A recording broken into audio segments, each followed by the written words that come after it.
নমস্কার প্রিয় দর্শক বন্ধু, সিক্রেট অ্যাস্ট্রোলজি অ্যান্ড ইউতে আপনাদের স্বাগত জানাই।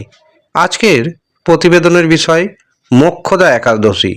2025 সালে মোক্ষদা একাদশী কবে পড়েছে এবং মোক্ষদা একাদশীর 72 ঘন্টার মধ্যে 3 রাশির ঋণ মুক্তি যোগ এবং কোটিপতি হওয়ার যোগ তৈরি হচ্ছে।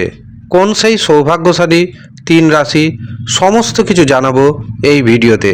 কাজেই ভিডিওটি প্রথম থেকে শেষ পর্যন্ত মনোযোগের সাথে দেখতে থাকুন। ভিডিওটি আপনি আপনার চন্দ্র রাশি অনুযায়ী দেখবেন, তবে যারা নিজের চন্দ্র রাশি জানেন না, প্রচলিত নাম রাশি অনুযায়ী দেখবেন, তাতেও উপকার পাবেন। 2025-এ মোক্ষদা একাদশী পড়েছে 1 ডিসেম্বর। এই দিন আবার পড়েছে গীতা জয়ন্তী। মোক্ষদা একাদশী হল পাপ থেকে মুক্তির জন্য একাদশী। মৃত্যুর পর মোক্ষ প্রাপ্তি অর্থাৎ মুক্তি অর্জনের জন্য এই দিন ভগবান বিষ্ণুর অবশ্যই উপাসনা করবেন।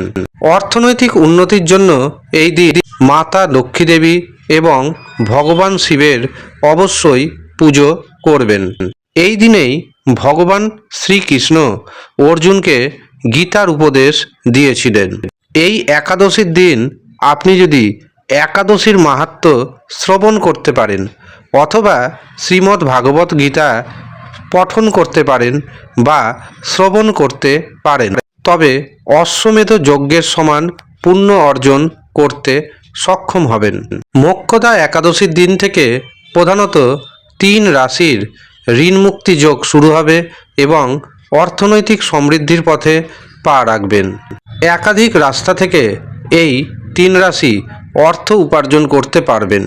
এই 3 রাশির বিরুদ্ধে যদি কোনো কোর্ট কেস থাকে এবং আপনি যদি সততার পথে থাকেন, তবে নিশ্চিন্তে থাকুন, আপনি জয়ী হবেন।